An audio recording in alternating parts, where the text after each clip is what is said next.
يطيب لنا جميعا حكومة وشعبا أن نرحب بكم من قلبي، فأهلا وسهلا ومرحبا بكم بالوفد المرافق لكم في وطنكم الثاني باكستان.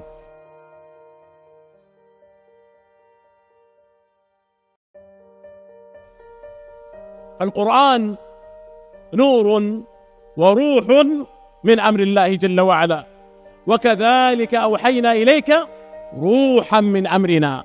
ولهذا من اللازم على مدارس ودور ومراكز تحفيظ القرآن الكريم في عالمنا الإسلامي أن تعلم القرآن، لا أن تحفظه مجردا دون فهم ولا علم.